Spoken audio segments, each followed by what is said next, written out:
João, capítulo de número 4, versículo de número 33 ao 38, diz assim, Então os discípulos diziam uns aos outros: Trouxe-lhe porventura alguém algo de comer?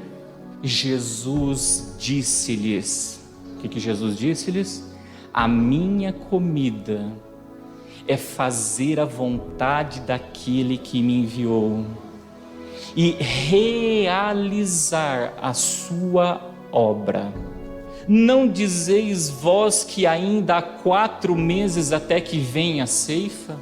Eis que eu vos digo, levantai os vossos olhos e vede as terras que já estão brancas para a ceifa. E o que ceifa recebe galardão, e ajunta fruto para a vida eterna, para que, assim o que semeia como o que ceifa, ambos se regozijem. Porque nisto é verdadeiro ditado, que um é o que semeia e o outro que ceifa. Eu vos enviei a ceifar onde vós não trabalhastes. Outros trabalharam e vós entrastes no seu trabalho. Amém, irmãos? Presta atenção, irmãos. Jesus, nesse momento, ele estava caminhando junto com os seus discípulos. E aqui você começa a ver um grupo de pessoas. Os discípulos, nesse momento, eram homens cujos quais estavam única e exclusivamente preocupados com aquilo que haviam de comer. Mas nós vemos Jesus preocupado com outra missão que não seja aquilo que havia de comer. E aí a primeira palavra que eu quero dar para a igreja nessa noite é: não vos preocupeis com o dia de amanhã. Deus sudecaia, ridecou, manai decantas. A Bíblia diz que Deus conhece todas as nossas necessidades antes mesmo de pedirmos. Eu não sei qual é a comida que é algo que satisfaria uma necessidade física dos discípulos. E eu quero lhe dizer, não se preocupa, porque para Deus não há nada impossível. Ele diz que o dia de amanhã cuidará de trazer o que tem que trazer. Logo, se o dia de amanhã cuidará trazer o que tem de trazer, logo a nossa fome nesse momento dentro da casa de Deus tem que ser a mesma fome que Jesus teve. E observa no texto que no versículo de número 34 ele disse: a minha fome ou a minha comida é fazer a vontade daquele que me enviou e realizar a sua obra. Então nós temos que sair daqui de dentro hoje com um propósito no nosso coração, que é fazer a vontade daquele que nos enviou e fazer a tua obra. Porque quando nós cuidamos do reino de Deus e da tua justiça, Ele se incumbe de acrescentar as demais. Ele se incumbe de realizar os teus feitos e os teus milagres nas nossas vidas. Pois bem, então qual é a vontade daquele que enviou o Senhor Jesus?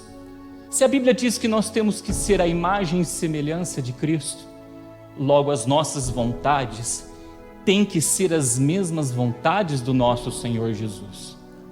E qual é a vontade daquele que o enviou? Olha o que está escrito em João, capítulo de número 6, versículo de número 39 ao 40. E a vontade do Pai que me enviou é esta: que nenhum de todos aqueles que me deu se perca, mas que o ressuscite no último dia. Porquanto a vontade daquele que me enviou é esta: que todo aquele que vê o Filho e crê nele tem a vida eterna, e eu ressuscitarei no último dia. A vontade, então, são duas coisas: que nós venhamos a ver o Filho. E a Bíblia diz que o príncipe deste século cegou o entendimento dos incrédulos, para que a luz do Evangelho não venha resplandecer. Logo, para que eu possa ver o Filho, o meu entendimento tem que ser aberto, porque o Filho é o Verbo de Deus. São as Escrituras sagradas, Sudecaia, Ridecou, Manai, Decantas, que testificam de Cristo, que testemunham de Jesus. Logo, se o Evangelho que nós temos entendimento é um Evangelho deturbado, distorcido, nós nunca vimos o Filho. E se nós nunca vimos o Filho, como é que nós podemos crer no Filho? Mas pastor, por que esse rodeio? Ei, muitos podem estar dizendo, eu estou precisando do quê? De um milagre. E todas as vezes que eu leio as Escrituras Sagradas, Jesus diz assim: a tua fé te curou, a tua fé te curou. Se não vê o Filho, não vai crer. E se não vai crer, não tem cura, não tem milagre, irmãos. Então faz-se necessário que vejamos o Filho. E eu só posso ver o Filho aprendendo das Escrituras. E a fé vem pelo ouvir, e ouvir a palavra de Deus. Então não perca um tio e uma vírgula, porque é a fé, irmãos, que move montanhas. É a fé que basta uma palavra, e o que tem que acontecer, acontece. É necessário ter fé para que venhamos tomar posse daquilo que o Senhor nos tem reservado. A palavra de Deus diz que sem fé é impossível agradar a... E se é impossível agradar a Deus, para eu ter, irmãos, esse é o caminho. E o caminho é, eu tenho que ver o Filho e crer. Está ouvindo as Escrituras, está ouvindo a pregação, receba de bom grado. E pratica, porque isso é conduta de fé. E isso trará sobre as nossas vidas o milagre que nós tanto almejamos. Então a primeira coisa, a vontade do Pai é que nós vejamos o Filho e venhamos crer nele. Em outras palavras, que aprendamos da tua palavra, porque ele é o Verbo, e a pratiquemos, porque só pratica quem crê naquilo que está ouvindo. E nisso, irmãos, a nossa fé nos salva verticalmente, porque lembra da mulher do fluxo de sangue? Quando tocou nas orlas, o Senhor falou, a tua fé te curou, mas saiu virtude. E naquele momento, aquela mulher era conhecida como uma mulher, mas depois que ela recebeu da virtude do Espírito, ela passou a ser conhecida como filho. Muitas vezes Deus tem um propósito divino nas nossas vidas, e Ele permite nós irmos como essa mulher do fluxo de sangue para um vale de rejeição, para um lugar de dificuldade. E o maior propósito, Sudecaia, Ridecou, Menai, Decantas, é que a gente venha tocar nas orlas dele. E o tocar nas orlas dele, lembram, não? O que simbolizava? Era ouvir os teus mandamentos e praticar. Em outras palavras, era ver o Filho e crer nele. A virtude veio na hora que aquela mulher foi curada, na hora ela foi sarada daquela situação, e acima de tudo ela alcançou a salvação da vida, porque Deus une propósitos. Deus faz coisas para que tenha festa no céu e tenha festa na... Muitas vezes queremos a festa na terra, irmãos, mas não queremos a festa no céu. Então, primeira coisa, a vontade do Pai é que a gente veja o Filho e creia nele. A segunda é que a gente venha realizar a sua obra. E quando nós olhamos no versículo 37 e 38 que nós lemos, olha o que ele diz. Nisto é verdadeiro o ditado, que um é o que semeia e o outro que ceifa. Eu vos enviei a ceifar onde vós não trabalhastes. Outros trabalharam e vós entraste no seu trabalho. Eu estou vendo um monte de gente aqui, irmãos, aqui começou a caminhar com o pastor aqui, desde o comecinho da caminhada. Acho que tem 1 ou 2. Então, o que o pastor veio fazer aqui?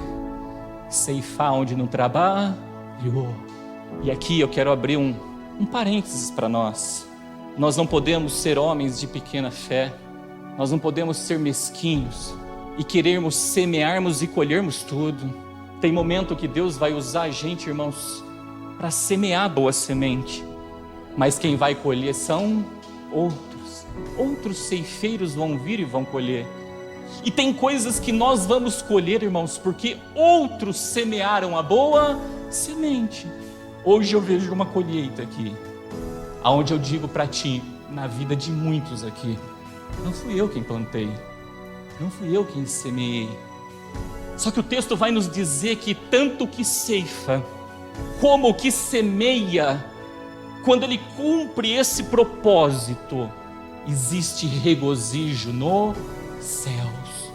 Por isso que o apóstolo Paulo falou isso na carta aos Coríntios, capítulo 3, versículo de número 6 a 8, diz assim: eu plantei, Apolo regou, mas Deus deu o crescimento. Por isso nem o que planta é alguma coisa e nem o que rega, mas Deus que dá o crescimento.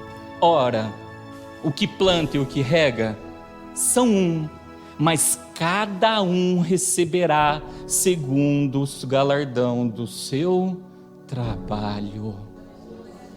Então a primeira vontade de Deus qual que é? Que a gente veja o Filho e creia nele.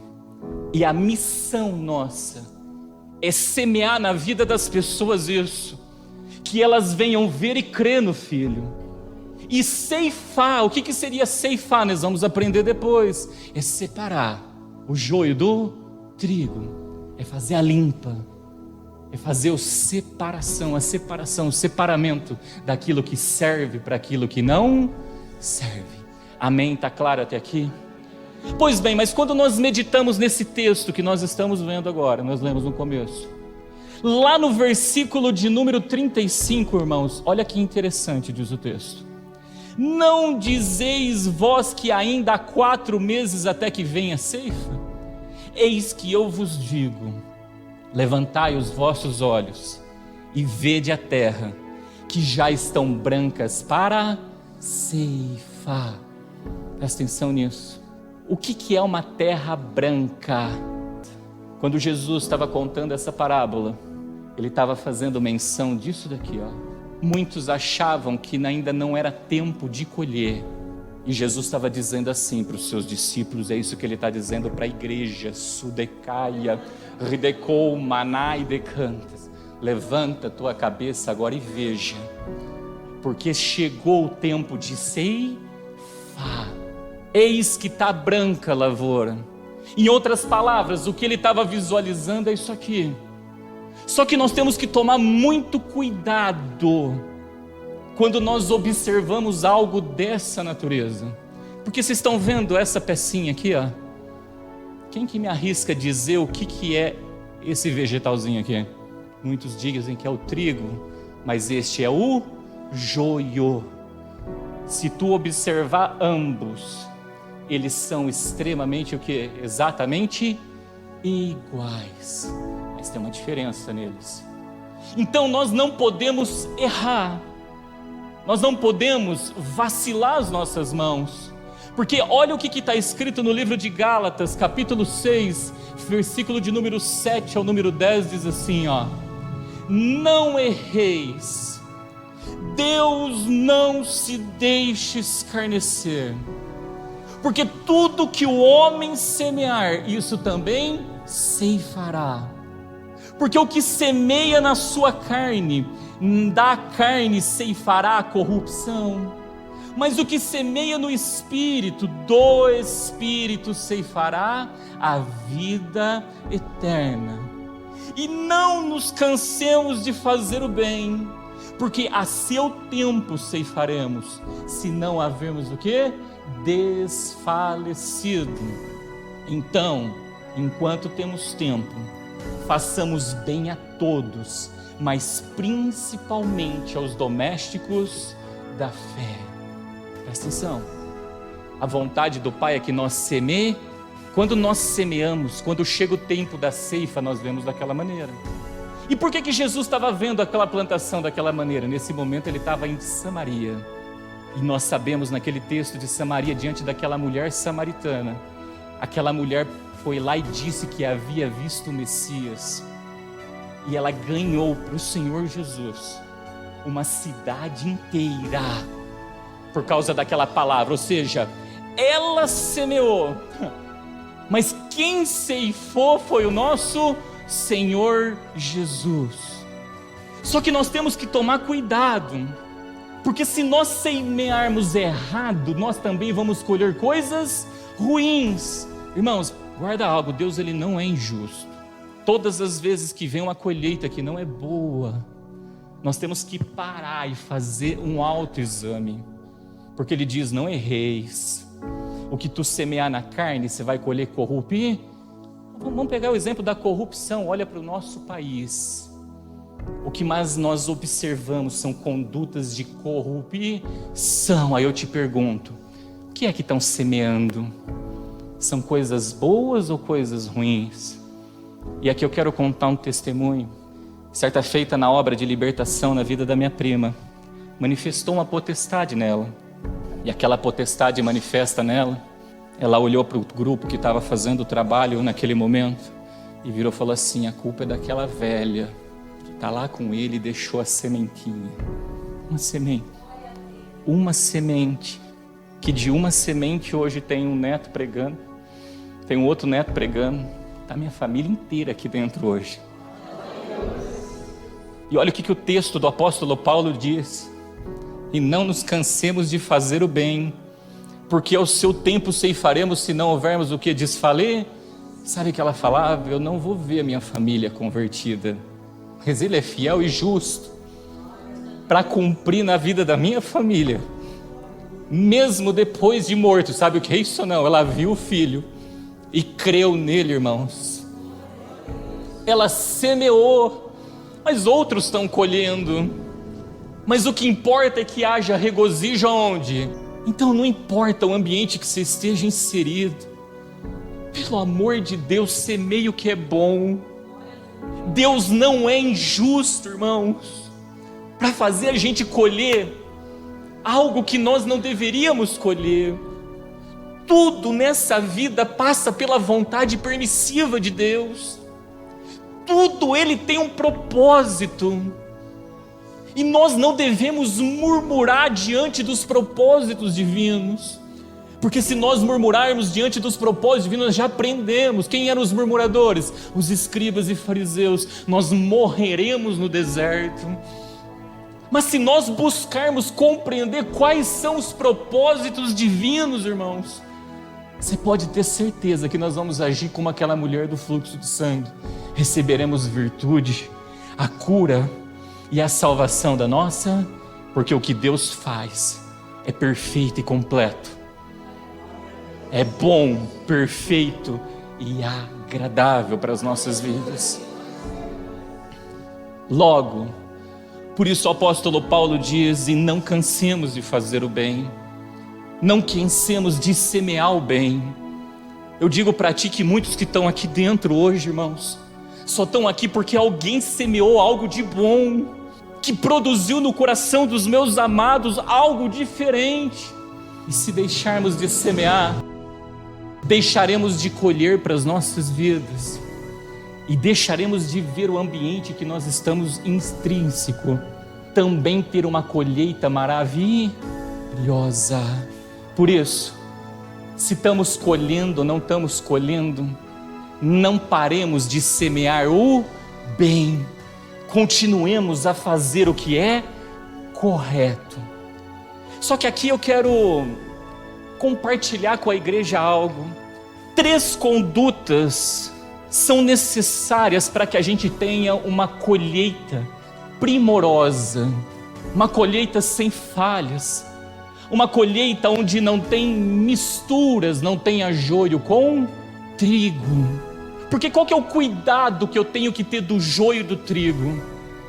Se eu catar o joio aqui, irmãos, e destroçar o joio aqui, ó, debulhar ele, não cai um grão de trigo.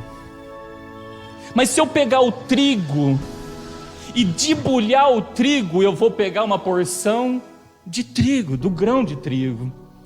Por isso a palavra de Deus diz que aonde a palavra de Deus ela é lançada, ela não volta vazia, ela traz consigo os seus molhos. Então nós temos que tomar muito cuidado, porque se a gente não cumprir, não analisar nas nossas vidas esses 3 elementos que eu vou compartilhar com a igreja, nós nunca teremos uma colheita, que é a colheita que Deus quer nos entregar. Quais são esses 3 elementos para uma boa colheita, irmãos? Nós dependemos da terra, nós dependemos do arado, e nós dependemos do tipo de semente. Vem comigo. Olha o que diz esse texto, que está em Mateus, capítulo de número 13, versículo de número 3 ao 23, todos conhecem. Eu vou ler só uma parte do texto e vou explanar tudo aquilo que eu compreendo para os amados. Diz assim, ó: e falou-lhe de muitas coisas por parábolas, dizendo: eis que o semeador saiu a semear. E quando semeava, uma parte da semente caiu ao pé do caminho, e vieram as aves e comeram-na. E a outra parte caiu entre pedregais, aonde não havia terra bastante, e logo nasceu, porque não tinha terra funda. Mas vindo o sol, queimou-se e secou-se, porque não tinha raiz. E outra caiu entre espinhos, e os espinhos cresceram e sufocaram-na. E outra caiu em boa terra, e deu fruto, um a 100, outra a 60 e outra a 30. Quem tem ouvidos para ouvir, ouça. E acercando-se dele os discípulos disseram: por que lhe falas por parábolas? Ele respondendo disse-lhe: porque a vós é dado conhecer o mistério do reino dos céus, para eles não lhes é dado. Porque aquele a quem tem se dará e terá em abundância, mas aquele que não tem, até aquilo que tem lhe será tirado. Por isso lhe falo por parábolas, porque eles, vendo não veem, e ouvindo não ouvem, nem compreendem. E nele se cumpre a profecia de Isaías que diz: ouvindo ouvires, mas não compreendeis, e vendo vereis, mas não percebeis. Você percebereis? Olha o que ele diz no 15: porque o coração deste povo está endurecido, e ouviram de mau grado com os seus ouvidos, e fecharam os seus olhos, para que não vejam com os seus olhos, e ouçam com os ouvidos, e compreendam com o coração, e se converta, e eu os cure. Como que estava o coração do povo? Endurecido. Por que Deus fala em parábolas? Olha o que diz esse texto que está em Provérbios, capítulo 25, versículo 2, diz assim, ó: a glória de Deus está nas coisas encobertas, mas a honra dos reis está em descobri-las. Presta atenção, quem é a glória de Deus manifesto nessa terra de viventes? Lembra? A mulher foi feita a glória do homem, o homem foi feito a glória de Jesus, e Jesus foi feito a glória de Deus. Logo, a glória de Deus é o nosso Senhor Jesus. Por isso que Jesus falava em parábolas, para que todos ouvissem, mas não compreendessem, porque essa é a glória dele, é encobrir os mistérios. Mas a glória dos reis, quem são os reis? Jesus nos constituiu reis e sacerdotes. Logo, a glória dos reis é descobrir, mas para descobrir, irmãos, nós precisamos agir como está escrito em Jeremias, capítulo 29, versículo 13, olha o que diz lá: e buscar-me-eis, e me achareis, quando me buscardes com todo o vosso coração. Deus encobre, não é em vão, não é porque Ele quer tratar, não é porque Ele não quer abençoar, mas porque Ele quer um povo, não de coração endurecido, mas que entregue a Ele um coração quebrantado e contrito, um coração que o busque sobre todas as coisas. Por isso ele fala em parábolas. Quando nós colocamos o coração a buscar, irmãos, nós agimos como está escrito em Mateus capítulo 5, versículo 5, onde diz: bem-aventurados os mansos, porque eles herdarão a terra. Os mansos são aqueles que recebem de bom grado a palavra de Deus. E o texto que nós lemos, o povo não ouvia de bom grado, o povo não recebia a palavra de bom grado. Pelo contrário, a palavra chegavam, faziam cara feia, agiam de mau grado diante da palavra. E quando nós procedemos assim, irmãos, nós deixamos de colher essa bênção que está escrito em 2 Crônicas, capítulo 7, versículo de número 14, que diz assim: e se o meu povo, que se chama pelo meu nome, se humilhar e orar e buscar minha face e se converter dos seus maus caminhos, então eu ouvirei dos céus, perdoarei os seus pecados e sararei a sua terra. Então Jesus, ele conta uma parábola e ele faz menção de 4 tipos de terra. E o que é a terra que ele está dizendo aqui? É o nosso coração. E Jesus, certa feita, disse aos seus discípulos: porque sobe aos vossos corações tais pensamentos. Então, antes de vir no coração, passa pela mente. Quando nós não recebemos de bom grado, nós não aceitamos a palavra de Deus. Aonde? Na nossa mente. Nisso, nós deixamos de ter a nossa terra sarada. E se a terra não é sarada, não tem colheita. Nós não recebemos aquilo que o reino tem de bom para nos entregar. Logo, nós temos que entrar dentro dessa parábola e examinar em que condição se encontra o nosso coração. A primeira terra que o Senhor diz, olha, ele lançou a semente, uma parte da semente. E aqui está sendo pregada a palavra. Para todo mundo a semente está sendo lançada. Se cair, irmãos, numa terra como ele disse, ó, e essa caiu ao pé do caminho. O que é o pé do caminho? Você já viu uma trilha? Essas trilhas no meio do mato, onde todo mundo anda. Como é que aquela terra é? Dura, de tanto que todo mundo pisou. Eu não sei como tu entrou aqui dentro. Eu não sei se você entrou com o coração duro, de tanto que já pisaram em ti, de tanto que já maltrataram. Talvez as circunstâncias da vida, as adversidades da vida, irmãos, faz o nosso coração ficar como esse caminho que é duro.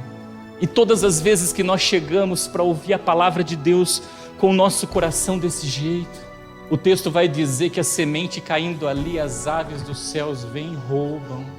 Ela nem penetra, ela nem entra dentro. A gente desconsidera, a gente despreza, a gente não dá valor para aquilo que está sendo falado, porque a gente não quer ver o filho, porque o nosso coração está duro. Se porventura nós entramos aqui com o coração dessa maneira, eu digo para ti, um coração quebrantado e contrito, Deus não despreza, Ele cumpre os teus desígnios na nossa vida. Então a primeira coisa que nós temos que olhar é: nós estamos dando ouvido à palavra de Deus? Quer ver exemplo? A gente manda as mensagens lá no grupo, tem pessoas que nem olham, irmãos, coração duro. É um grupo de pessoas, a semente caiu numa parte, ela nem olha, ela não quer nem ouvir, ela não quer ouvir, é coração duro. E esses o Senhor está dizendo, até ouve, mas não vê, não compreende. E Ele fala, e por isso eu não saro a terra. E uma vez que não sara a terra, o que nós vamos tender a colher depois, irmãos, é o joio, e nada de trigo, não vem nada de bom.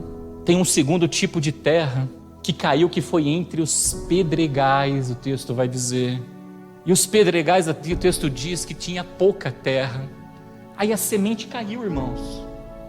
Quando ela caiu, ela germinou, gerou alegria na pessoa. Só que pelo fato de ter pouca terra, a raiz não ganhou, não teve penetração. Aí o texto vai dizer, veio a angústia e a perseguição por causa da palavra. E essa semente morreu. Angústia e perseguição. Tem muitos aí fora usando pedras, não como Davi usou, que pegou num ribeiro, usando pedras como escribas e fariseus usaram, para matar aquela mulher adúltera. São as perseguições, elas vêm porque colocamos no nosso coração o desejo do quê? De corresponder com a palavra. A angústia vem, porque quando nós nos separamos e não queremos mais, ela vem também, é inevitável. Mas o apóstolo Paulo diz que nós devemos estar angustiados, mas não desanimados. É inevitável que venha, é inevitável que aconteça algo dessa natureza. Você quer ver corações dessa natureza? Às vezes vem aquela palavra, a pessoa fica com aquele furor, eu vou fazer, eu vou produzir. Porque o propósito final de tudo isso é produzir. Eu vou produzir. Vem um dia, 2 dias, 3 dias, daqui a pouco morre. Vem um dia, 2 dias, daqui a pouco morre. Ou seja, está raso. Tem muita pedra. E o que mata ou é a angústia ou é a perseguição. É uma das duas coisas. Quer ver o terceiro tipo de solo? O texto vai dizer que caiu entre espinhos.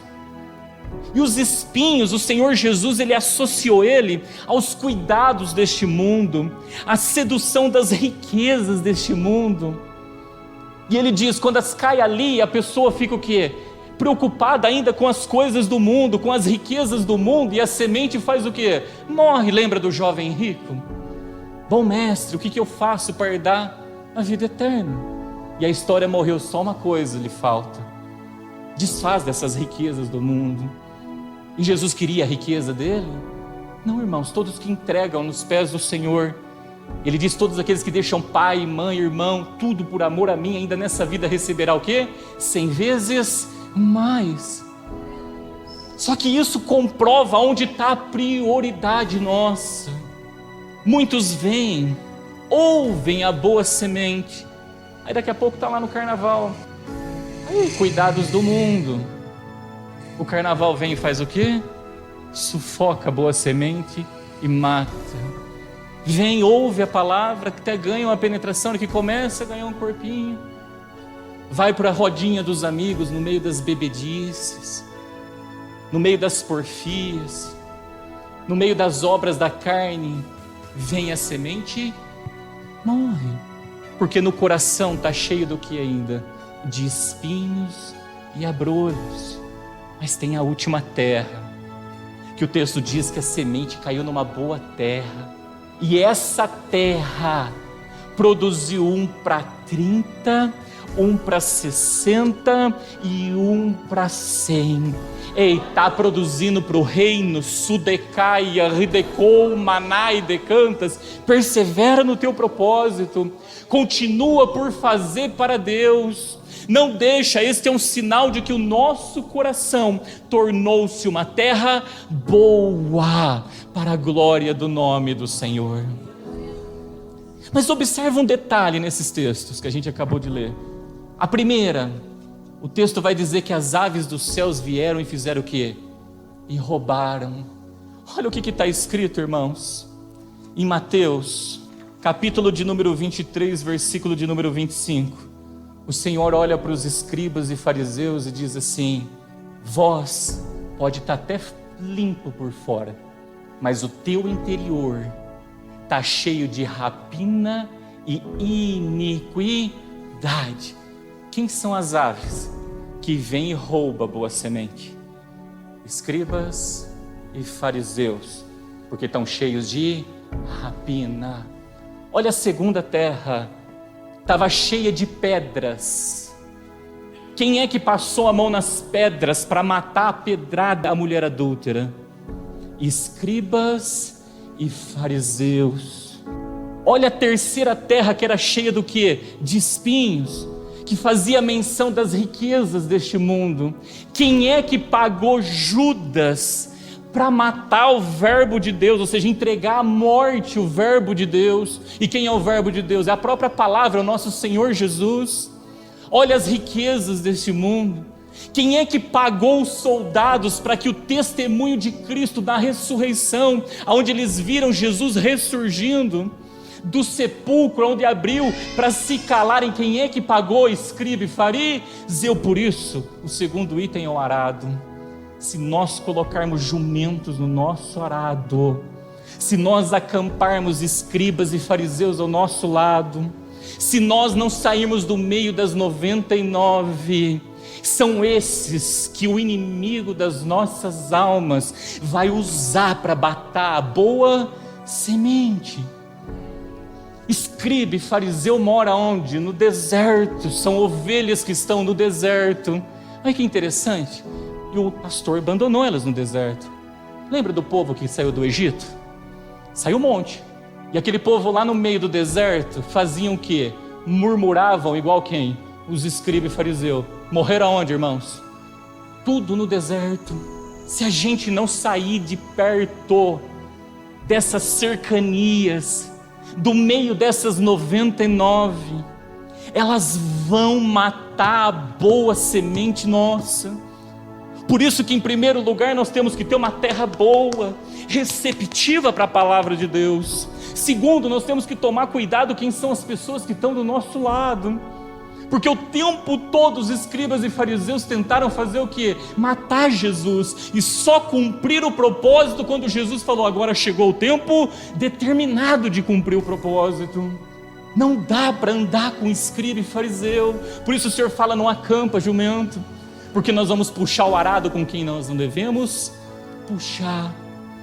Dentro da parábola do semeador, está ali entre as entrelinhas, esse público de pessoas que nunca vem com uma palavra de fé, irmãos, que nunca vem com uma palavra que faz a gente ver Jesus e crer nele como ele realmente é.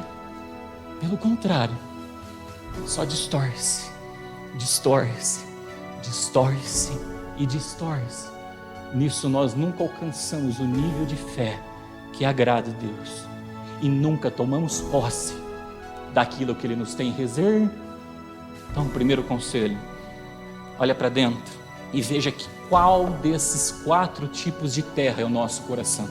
E se nós estamos inseridos em algum destes tipos de terra, que não foi a terra que produziu 1 para 30, 1 para 60, 1 para 100, eu te digo aquele versículo de 2 Crônicas, capítulo 7: se o meu povo, que se chama pelo meu nome, se humilhar, se desviar dos teus maus caminhos, e orar, e me buscar, eu saro a tua terra, eu perdoo os teus pecados, e tira do meio as aves do céu, tira do teu caminho, tira do meio os que têm pedras na mão, tira do meio os que usam das riquezas para tentar comprar, para tentar pagar por um evangelho que não é o evangelho de Cristo. E aí eu entro na última parte, irmãos. Então, primeiro, para colhermos algo bom, a terra tem que ser boa. Segundo, o arado não pode ter escriba e fariseu do lado.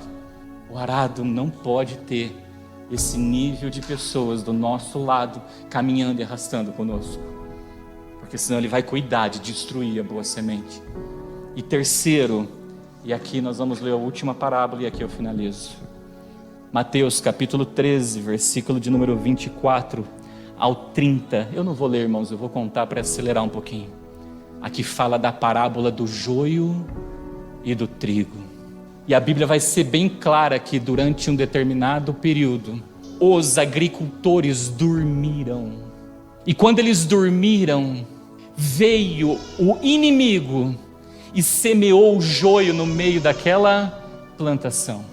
Aí Jesus orientou para que naquele breve momento não tentasse tirar, porque como é que a gente consegue tirar o joio do trigo se são iguais? Não dá. Imagine numa lavoura daquela você ter que olhar espiga por espiga e falar: esse é joio, esse é trigo, esse é joio, esse é trigo. Em algum momento nós vamos errar. Aí ele disse: não faça isso, porque se você tentar tirar, você vai arrancar o que junto? O trigo, porque uma hora nós vamos errar na nossa análise. Ele falou: então deixa crescer juntos, até que vai chegar o dia da ceifa, e o ceifeiro vai vir e vai ceifar. Presta atenção, O joio só é semeado na nossa vida quando nós dormimos.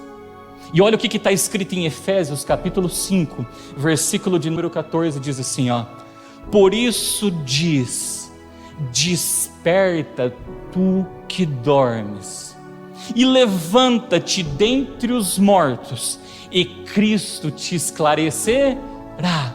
Se Cristo vai esclarecer, uma pessoa que está dormindo é uma pessoa que não é uma pessoa esclarecida. Se ela não é esclarecida, ela se torna um alvo fácil para que semeiem na nossa vida o joio, e a gente vem, abraça e usa aquilo como fundamento de vida e fundamento de fé para as nossas vidas. Só que quando isso acontece, Deus até permite que isso aconteça, porque ninguém conhece as Escrituras na tua plenitude toda. Todos os dias nós estamos aprendendo coisas diferentes. Todos os dias o Senhor está nos ensinando coisas diferentes. Eu trouxe do mundo, irmãos, muito joio na minha vida. Eu trouxe dos templos babilônicos muito joio na minha vida. E tenho certeza que muitos trazem. Só que eu quero pegar aqui, mas o dia da ceifa vem. E o primeiro texto que nós lemos é: a terra estava branca. E chegou o tempo do quê? Da ceifa. E como é que o ceifeiro age? Ele passa a mão na tua lança, na tua foice, e ele corta tudo. Pega o trigo, pega o joio, ele corta tudo. Uma vez que ele cortou, irmãos, ele joga na eira. Aí ele vem com uma ferramenta que chama-se trenó. O trenó só tem um propósito, é debulhar. Ele começa a espremer todas as espigas. Quando ele começa a debulhar, começa a separar o trigo da palha, o grão da palha. Você já passou por aquela vida que você fala: meu Deus do céu, ai, que prensa que eu estou tomando na vida, que momento difícil. Nessa hora, separa, para e examina, porque chegou o tempo da ceifa. Chegou o tempo da colheita. É o tempo que Deus vai separar o que é bom daquilo que é ruim. É o momento em que a gente é espremido. Jesus passou por algo dessa natureza, sabe aonde? Lá no Getsemane, que significa prensa de azeite. E naquele momento ele suou o quê? Gotas de sangue. Porque a única coisa que podia sair dele é realmente esse sangue, que realmente nos remiria de todo o pecado. Mas depois dessa fase, irmãos, que nós passamos por essa debulha, aí vem a segunda etapa do processo da ceifa. A pessoa cujo qual realizou a ceifa, ela passa a mão num garfo, que é um tridente. Ela enfia na palha e ela joga para cima. Conforme ela joga para cima, o vento bate e sopra a palha. E o que fica é o grão.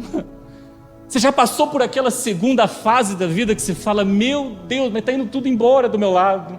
Está soprando um vento, parece que eu estou perdendo tudo. Parece que está arrancando tudo de mim. Quer ouvir algo ou não? Olha, é isso que o Senhor faz. Primeiro Ele permite a debulha. Depois Ele permite o vento soprar na vida. Para tirar tudo aquilo que não presta. Para tirar tudo aquilo que não convém. Para tirar tudo aquilo, irmãos, que não vai nos levar para o reino dele. Depois que ele enfia o garfo e faz isso, aí vem a terceira etapa. A etapa da peneira, irmãos. Onde a palha foi embora, que são, vamos falar, os molhos de palha, e ficou só o grão. Aí na peneira ele joga e começa a peneirar, para tirar as coisinhas, sabe o que? Menores, galinhos secos pequenininhos, coisinhas pequenininhas. Sabe essas coisinhas? Ó, irmão, desculpa aí, eu errei aqui quando eu falei. É peneira, tá? Onde Deus está jogando e está falando: ó, o galinho seco, ó, o negocinho que não tem ali, ó, não sei o que lá. Você pode ter certeza que antes disso já passou pela debulha, já passou pelo vento e está entrando na peneira. Então Deus arranca primeiro as coisas maiores e depois Ele vem arrancar as coisinhas menores. Aí vem a quarta etapa, que depois que Ele tirou os galinhos, os toquinhos secos, Ele cata aquele grão e começa a tirar as cascas. É isso aí. Então depois ele faz isso conosco. Ele tira a casca para mostrar aquilo que realmente ficou. E o que fica, irmãos, é o elemento mais importante para se fazer o pão. Por isso Jesus disse que ele é o trigo ou o pão vivo que desceu dos céus. Quando fica só o trigo, nós saímos das condições como nós aprendemos, aonde nós estamos reunidos como rebanho, mas desunidos como corpo de Cristo, e nos tornamos pessoas unidas no corpo de Cristo, porque é isso que nós fazemos quando nós participamos dignamente do corpo e do sangue. Quer ver um exemplo disso ou não? Sabe como chama todo esse processo? E aqui eu finalizo. Lucas, capítulo de número 22, versículo de número 31 ao 32, diz assim, ó: disse também o Senhor: Simão, Simão, eis que Satanás vos pediu para vos cirandar como o trigo. Mas eu roguei por ti, para que a tua fé não desfá, e tu, quando te converteres, confirma teus irmãos. Jesus semeou na vida de Simão o trigo. Mas em alguns determinados momentos, Simão abriu a boca e Jesus repreendeu: para trás de mim, Satanás, quer dizer, tinha joio dentro. Aí Deus veio e permitiu o processo de cirandar. E o que é o cirandar? É a debulha do espremer pelo tronó, é o garfo que joga e o vento sopra, é a peneira que vem, irmãos. Por isso que Simão, nesse período, ele fez o quê?